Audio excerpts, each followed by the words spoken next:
Okay, sorry about that. So, like I was saying, we like the peer reviewed articles in academic journals because they've been double checked. They've been looked over by other experts. They've sort of been vouched for, confirmed, verified. So, we can always trust the information in there. And, like I said, there's going to be a lot of evidence, a lot of inartistic appeals. So, if you guys remember, if you took a look at a couple of those science related articles that I posted last week, it's particularly one about, I think, forest fires. There might have been two about forest fires, but one was longer and denser and very much academic. It was written by a bunch of science professors at the University of Nevada. So that's what I mean by a peer-reviewed scholarly article or an academic article. We're often going to find those in scholarly journals. And you can usually tell that you're dealing with a scholarly journal and not a popular publication, largely by the name of the journal. So we're talking about journals like the Clinical Social Work Journal, or the Harvard Law Review, or the Journal of the American Medical Association, American Literary History. That's a journal devoted to the study of American literature, the type of journal that I might write for. Or, wildlife biology, which I think is where one of those sample articles came from. Those are academic journals, and they just look different and sound different than what we would call popular publications. So popular publications are news magazines and newspapers that are really intended for a very large audience, right? So academic or scholarly sources will typically have a very specialized, small or narrow audience, consisting of advanced students and other professors or experts in the field. Whereas popular magazines or newspapers like The Atlantic or Time or Newsweek or the Wall Street Journal, these are articles that are going to be shorter, typically a little bit easier to read. They're still going to contain some good evidence, some good info, but they're going to be a little bit less densely packed than what we would see with academic journal articles. But these are all examples of periodicals. That's what we call these kinds of articles from academic journals, newspapers, or magazines. These are periodicals. We like periodicals because they work well as sources. They're usually pretty manageable. We can read them relatively quickly. They have a lot of good info, and they work very well when we're looking for evidence, when we're looking for support, or other things that we need in our research papers. So these are great sources, and again, they can come from different places. So academic journals are great, and we're going to be required to use at least a couple of academic journal articles. But we can also use newspaper articles and articles from news magazine. Now we don't, news magazines. We don't want gossip magazines or celebrity magazines, those types of things. No Us Weekly, no People, but Newsweek, Time, and any kind of newspaper, whether it's got a national sort of reach or if it's just local. So the Las Vegas newspaper or the Reno newspaper, our local community newspaper, is a valid place to look for articles, but also magazines or papers that have sort of a nationwide subscription base and a little bit of a bigger reach. Those are good too. So if you remember the Area 51 article that we read at the beginning of the semester, I pulled that from The Atlantic, which is a pretty well-known news magazine that has a big subscription base. A lot of people read it. It's not really a specialized audience. That's a popular publication. Those articles, again, will be a little bit shorter, typically a little bit easier to read, a little bit less dense, but they might contain a little bit less evidence. Another key difference to note is that academic articles and academic or scholarly journals, like I said earlier, tend to be written by experts or people who work in that field. On the flip side, most popular sources from newspapers or magazines are written by journalists. Now, journalists know a lot. They do a lot of research into the topics that they're writing on, but they might not necessarily be experts like the authors of those scholarly sources. So again, we like scholarly sources the best, but we also like newspaper and news magazine articles as well. It can be nice to have a mixture of those different kinds of periodical sources. Now, obviously, we also like books. Now, a lot of us might think, oh, I don't have time to read a bunch of books for research. And that's likely true, but you need to remember, a lot of books are available now in ebook form, so we can find them either through the library databases or just through a Google search.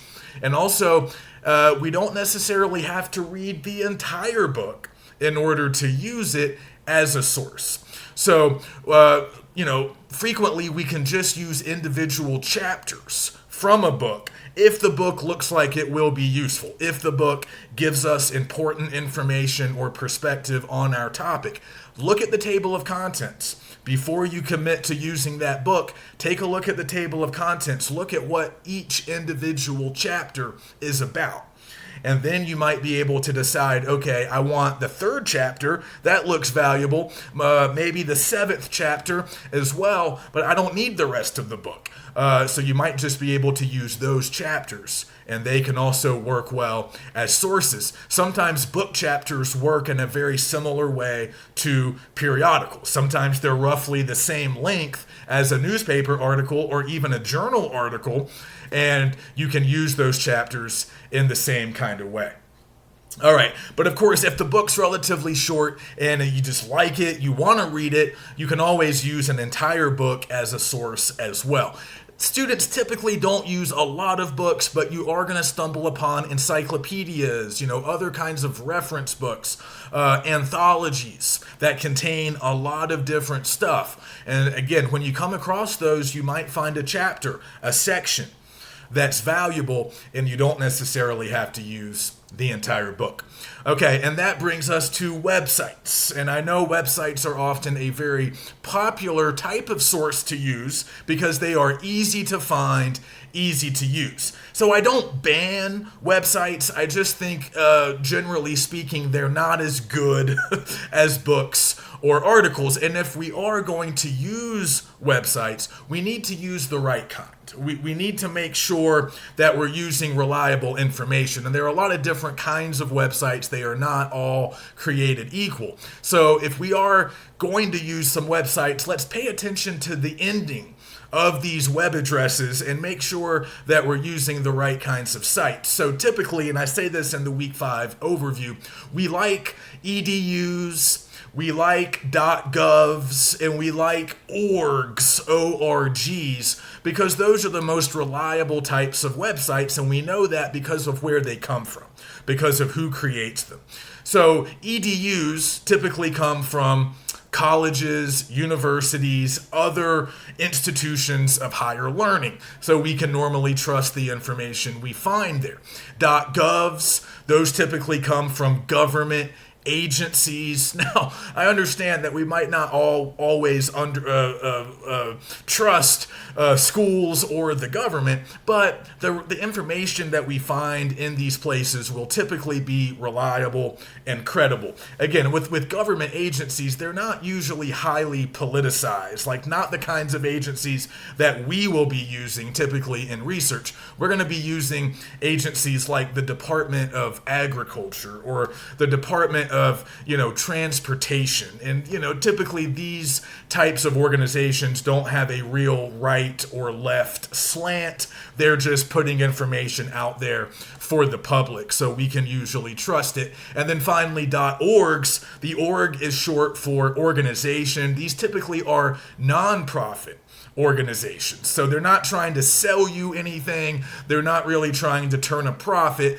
They're usually involved in some kind of charitable cause or some kind of advocacy, so we can often trust that info as well. Now, the type of website we cannot always trust is, of course, the most common type, and that's the .com. Com is short for commercial. So these are websites that are trying to make money. They're typically trying to sell us something. So that makes that means we have to be a little bit cautious. Now, the big exception to my general anti.com rule is if you're using the website of a newspaper or a news magazine, because as we know, most of these kinds of articles are available online. We can read them electronically. Most newspapers and magazines have their own websites. So you can go to those websites and often access their articles. Sometimes for free, sometimes it's not for free. So we can't always access those articles for free through Google. But if we use the library databases, as we'll talk about later, we're going to always have free access to any article that we find. But if you are on the website, the homepage of the Wall Street Journal or the Atlantic, and you're able to read some articles there, that's fine. That's a fine use of a .com. But if it's not the homepage of a newspaper or a magazine, typically we don't want to use .coms for research. So those are the major types of sources that we're going to be using. But remember, you can generate your own primary sources like interviews, surveys, polls, or even certain types of personal experience. Okay, so now let's talk about some easy ways to kind of get the ball rolling with our research. So now that we've selected topics, what are some easy ways to just start learning more about our topics, just gathering more information? Well, I always tell people to start with a really basic Google search, just see what's out there, start reading. You're not necessarily hunting for really good sources right away. You might come across some good sources through a Google search, but the problem with a general Google search is that you get so many search results. Some will be pretty good, potentially. A lot of the others won't be. But go ahead and just start reading. Just start gathering some knowledge, gathering some information, and, see what's out there. You can also visit the Wikipedia page for your topic if your topic has one. So if you're doing something like climate change or, the immigration sort of debate, these big hot button topics, gun control, reproductive rights, any of these are going to have Wikipedia pages devoted to them. Big hot button issues or topics that are in the news and people are talking about them, they're almost always going to have a Wikipedia page. Now, I tell people Wikipedia is an okay place to start your research. You're not actually going to use Wikipedia as a source, and it's not a good place to conclude or finish your research, but it is a good place to start, not necessarily because of what you're reading in the page, although some of those pages are made by professionals or people who know a lot about the topic, so you can learn a little bit from a good Wikipedia page, but it's good by scrolling down to the bottom of the page, and you can be doing that as you're listening to me. If you scroll down to the bottom of a good Wikipedia page, you're going to see references. You're going to see something kind of like a works cited page, where the sources that the author of that page consulted will be listed, and often there'll be links that can take you to those sources, those books and articles that the author of the Wikipedia page used. They are there and available oftentimes to you.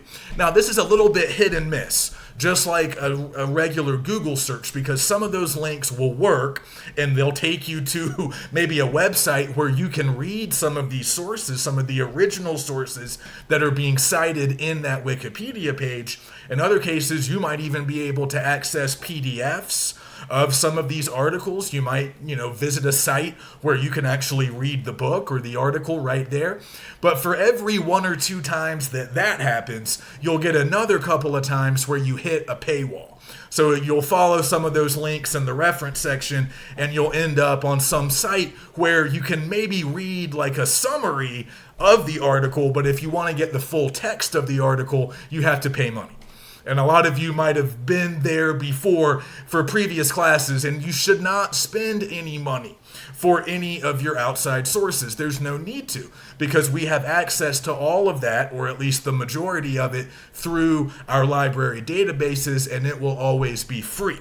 when we find our sources through the library databases. So if you spot an article that you think you might want, it sounds good, but you don't want to have to spend the money for it, just write down the title and maybe the name of the author, and you should be able to find it later through the GBC databases. Okay, so the last little quick, early, easy strategy that I'll mention is Google Scholar. So if you guys go to your typical Google search bar and just type in Google Scholar, it will take you to Google Scholar, which is just like Google, except your search is only going to bring back scholarly or academic sources. All of your search results will consist of scholarly or academic sources. So this is a way to kind of take your research up a notch, move away from the generality of regular Google, where you're going to be sort of drowning in search results, and get a little more focused. Now you know that all of your search results are going to be scholarly, peer-reviewed, academic journal articles, or maybe books written by those same kinds of academic authors. So you can start taking a look through those search results, see what comes up. Again, it's going to be the same issue with Wikipedia. Not all of those links are going to give you full text access, free full text access to these sources, but some will. So it's kind of trial and error. You might just want to try a few of those links, see which ones work, see which ones take you to a place where you can actually access the file. And in the cases that it doesn't work, no big deal. Just press back, go back to your search results, and see what else is out there. So these are just easy ways. Before you actually use our library resources, these are just easy ways to get started. And it's a good thing to do early in the week. But at some point, we need to turn our attention to the library databases, because that's where we're going to find the highest frequency of really good sources. So you guys need to make sure that you can log in. So as you're listening to me now, it would be good if you could go to the GBC homepage, click on the library link up at the top. So if you go to the GBC homepage, you'll see a few things up at the top, kind of a toolbar up there, and one of the things you can click on says library. So some of you might have used the library a little bit back in 101. If you took my 101 class, you had to a little bit for our final assignment. But if you don't have much experience using the library resources, that's okay. We're going to learn now. And when you click on library, you'll go to the library homepage and you'll immediately see some resources. And I've also posted a bunch of these, or at least links to these, in the week 5 module. So if you need to see a tutorial to kind of help you figure some of this stuff out, that's available. There's also a PDF available that can help you figure out how to log in, because this can be a problem sometimes for students. You need to be able to log into the library from some kind of remote location, which you can do as a GBC student, but you have to make sure that you're using your GBC Google account. And I know a lot of you are using your own personal Google accounts, when you come to class or when you're using the internet in class. But when you're using the library databases, you have to be logged into your GBC student Google account. And everybody has one, but you just might not be familiar with it yet. So for now, just follow along with me. So you should be on the library homepage, and once you're there, you should see kind of near the top of the page, there's this little box that says who we are, the GBC library. Go down beneath that box, and you should see about 6 different little links that you can click on. Library card info, library online catalog, those are the 2 on top. And then beneath them, you'll see ebooks and databases. And beneath those, you'll see tutorials and contact us. So a lot of resources right here in one place. If you need to contact the library, or if you need to get in touch with the GBC Technology Help Desk to help you figure out your GBC account, you can do those things. You can also access the library catalog. That's one of those top options. That's good, especially if you want to look for books, particularly ebooks. But what we want to look at right now will be the databases. So go to where it says databases right there in the middle next to ebooks and click there.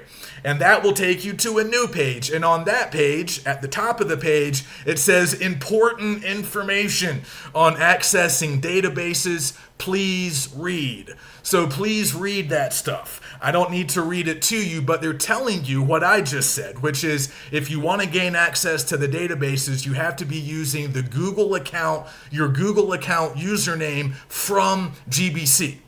So if you don't know that, you're going to need to follow a few steps in order to get it. But they're giving you those steps right here. You have to log into Rapid Identity, and then they'll be able to retrieve your username for you. That username is going to look like an email address with gbcnv.edu at the end, just like my email address. So once you get that, you should be able to get your password set or reset, and then you'll be able to gain access. It's not hard, but you need to do it this week because you have to gain access to these databases eventually, and if you can't figure it out now, it's just going to be a problem at some future date. Okay, so once again, they're giving you the contact info for the help desk, and also you can contact the library directly if you need help. But really, all you have to do is follow a few simple steps to figure out your GBC Google username and password. And once you have that stuff, you'll be able to access the library databases whenever, from wherever you are. Okay, so once you're able to do that, you can scroll down on the database pages and you'll first see an alphabetical listing of all the databases. You can look through those, but really all you need for now is what you should see right beneath the alphabetical listing, and that is EBSCO. You should see EBSCO and JSTOR. Links to both of them. Those are the most commonly used, the most easy to use of all the databases. So we can find most of what we need in EBSCO. Okay, so once you have access, you should be able to just click on EBSCO, and it's going to take you to a new page where you'll be able to type in some search terms. So if you know how to do a search in Google, you know how to do a search in EBSCO. It's the same basic principle. You're just typing in some basic search terms, whatever your topic is. And some topics have an obvious name, like I said, climate change, stuff involving healthcare or education. You can just use those key words. But in other cases, you might need to play around with some different phrasings, some different terms to find the best results. You're going to be able to do multiple searches, but start with the most basic kind of broad search to sort of start there, read a little bit of what's out there, and then depending on what you're finding, if you're not finding quite what you want, you can try some different search terms. But just get in there and start searching. And I want to just point out a few important features of EBSCO that you'll be able to use. So just go ahead and type in your topic into the search bar, just whatever it is. Go ahead and see what kind of search results you get. You should get a lot. And you can start looking through them. Now, on the left-hand side of your screen, you should see something called Refine Results. And you have a lot of options there for sort of narrowing the number of search results that you get. So you should start with the date. We don't want super old sources. Okay, so you want to find stuff generally that's from within the last 20, maybe 25 years. So you can go ahead and change your date range and say that you only want stuff from like the year 2000 up through 2022. Okay, you can do that. You can also select what types of sources you're getting in your results. So do you just want to search for journal articles, those academic sources, or do you want to include newspaper articles and maybe even magazine articles? You can also search for ebooks. So you can refine the types of sources that you're getting in your results list. You can also play around with the date range, and there are some other things you can choose as well. So take a look at refine results and make sure that you're narrowing your results down a little bit. And then go ahead and just click on one of your results, something that looks pretty good, just judging by the title. Just go ahead and click on it. And once you click on the title of the source, you'll go to a new page. And now you're looking at the detailed record of that source. Just pay attention to what you see there. You might want to start jotting some things down, or you'll notice on the right-hand side of the detailed record, you have all these options. You can save the article. You can go ahead and just access the PDF. You're going to have multiple ways to access PDF files or HTMLs. Another thing you can do when you're refining results, and I forgot to mention this is important, make sure you're only getting results that are full text. You only want full text results because if you can't gain full text access, what's the point? We want to be able to read these sources in their entirety. So when you're in refine results, do the date. Think about what types of sources you want to look at and make sure that you're only getting full text results. So if you've done that, you'll be able to access the PDF or the HTML either from the main page of your search results or from inside the detailed record. But you can also go ahead and save it to a disk or to your hard drive. You can save it to Google Drive. You can print it. You can save it to a folder. You might want to create a folder where you put all of your sources, one place to have them all together. That might be smart. Again, maybe you want to occasionally print some of these articles. I still do that, but make sure if you find something that looks good, you save it, you keep it. You don't want to have to come back and find it again later. That's wasted energy. Another thing you'll see there in the detailed record is an abstract or a summary of the article. So you need to read that before you make a final decision about whether or not you want to use the article. You need to read that summary. Okay, does this sound helpful? Does this sound relevant? Does it sound like something I might actually read at some point? And if the answer is yes, go ahead and save it or download it, even if you don't have time to read it right then at that very moment. Just go ahead and save it or put it someplace where you know where it is. You can even save the permalink so you can get back to it later. Just make sure you have access to it so you don't have to go back and repeat all of these steps. You want to make sure you're efficient with your work. So if you find something that looks good, save it, download it, print it, put it in a folder, do whatever you need to do, but don't lose it. Read the abstract, and also there on the detail, the abstract, again, is just a summary. Don't be confused by that terminology. It's just a summary of the article. You're not always going to get a summary, but for academic articles, you will. For newspaper articles, magazine articles, maybe you will, maybe you won't. It just kind of depends. But you'll see a lot of good info on the detailed record. You're going to see the title of the article. That's obviously important. You're going to see the name of the author. That's obviously very important. You're going to see the place where the article was originally published. That's important. You guys got to remember, these articles are not originally published in EBSCO. EBSCO is a database. It collects stuff from all over the globe and puts it all in one place where we can find it. So these articles were originally published in academic journals or newspapers or magazines, and the names of those publications are going to be listed as the source in the detailed record. So you'll always be able to see that information. You'll see the date of publication. That's another thing that you need to know, because you're going to be responsible for all of that info later when you're making your works cited page. So you need to know it. You're also going to be responsible for it when you're making your bibliographies, because the bibliography, at least in part, consists of a complete MLA works cited citation. So if you want to go ahead and create a correct MLA works cited citation, you can also do that from the detailed record. In that same right-hand toolbar, you'll see an option to cite the source, the article that you're looking at. If you click on that, all you have to do is select MLA 9th edition. And then EBSCO will generate that citation for you.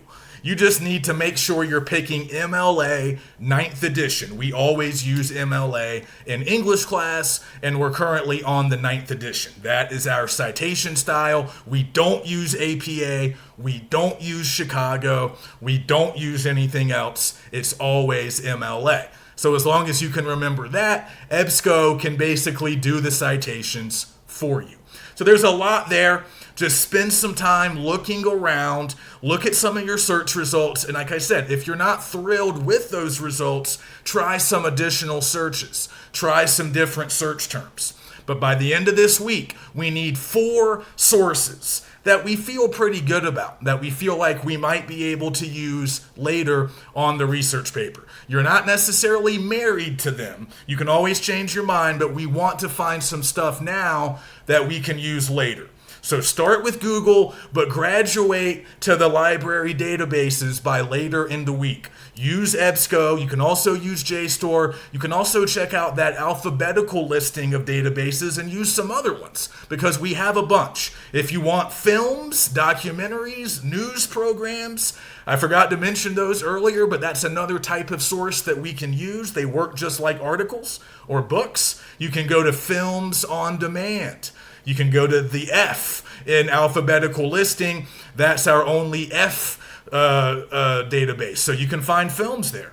There's a lot of resources that you have free access to, but you got to be able to log into the GBC library before you can use any of them. So if you have questions, if you're having trouble, email me, get started on your research, and then I'm going to come back for part 2, and we're going to talk about the annotated bibliography.